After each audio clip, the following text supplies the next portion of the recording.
Welcome to my channel 315. Join me for my shoulder workout today. Did a warm up. It's my first all out set for my shoulders.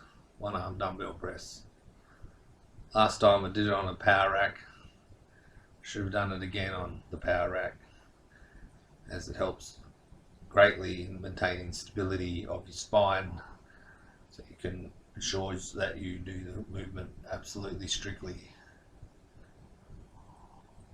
It's holding the bench this time, and I hope to use much more stabilization muscles to be able to push the weight up. You're trying to concentrate on your shoulders, so it's always better to do it where you can hold on to a pole or length and stop any movement, so you just shoulder is raising the weight up and down.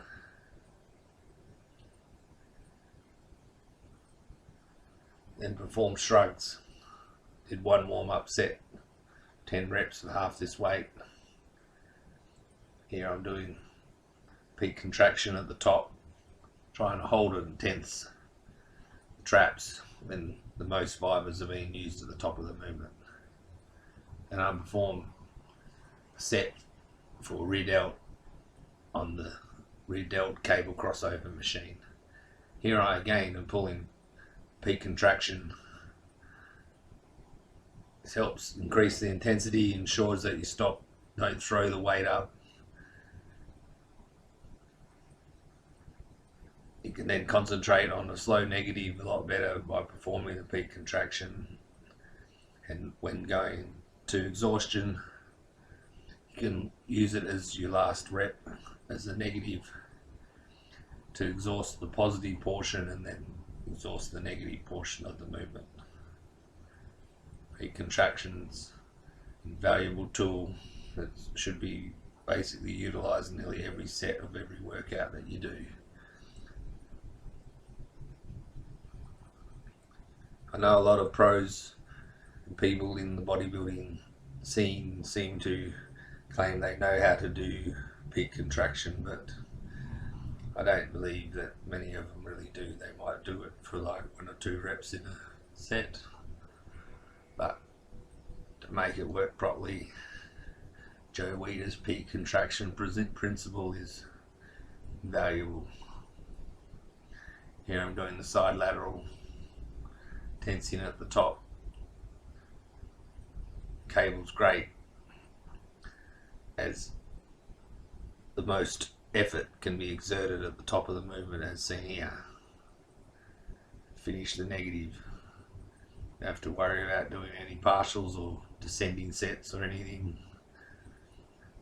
Just do the set till the muscle is exhausted and finished. You can see here, trying to not twist or throw the weight up, of like throwing it up and then hanging it to the top to get into the peak contraction. Slow negative, slower than the positive. Positive will try to explode. You can see I'm doing the last rep of the whole peak contraction to the negative. Now I performed upright rows with an easy bar and a cable.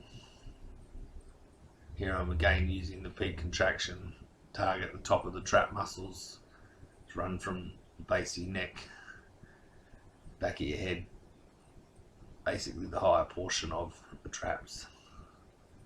Great exercise to just go up to my nipple area, pause the peak contraction there of tensing the traps at the top.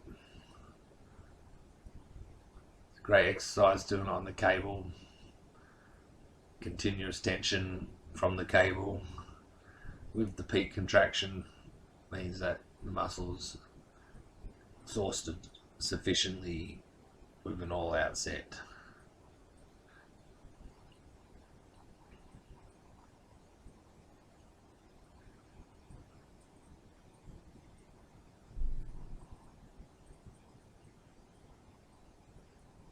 Here I'm performing the matrix shrugs.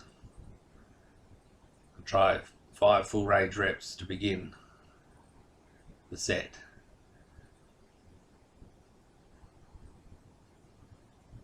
Then I perform 5 half reps from the bottom fully stretched position to halfway up.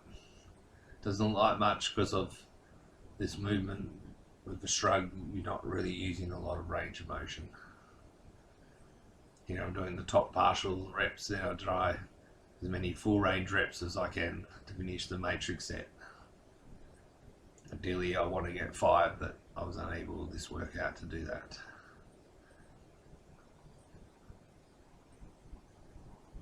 And to finish off my workout today, I finished with the rotator cuff muscle training.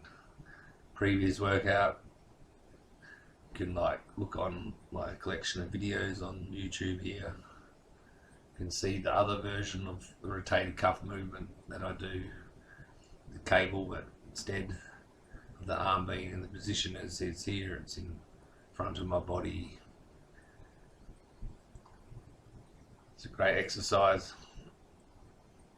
These 2 exercises that I'm performing for my rotator cuffs today. I'm trying to tense at the top.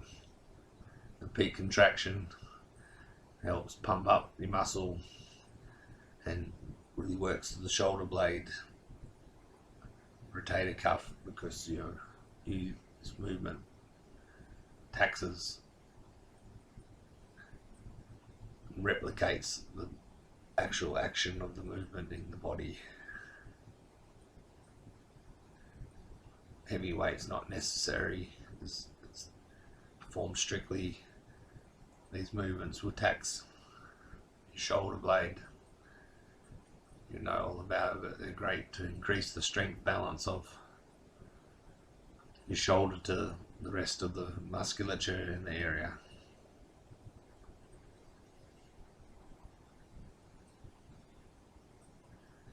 You can see I'm trying to perform a peak contraction. The cable lends itself to continuous tension as well as a peak contraction because of the nature of the actual movement of the cables. As you can see, I'm trying to be as square as possible. My arm straight out from the shoulder to the elbow, and then, as you can see, trying to utilize the rotator cuff muscles to perform this movement. Thanks for joining me today for my shoulder workout. Please subscribe, and I'll see you next time at 3:15.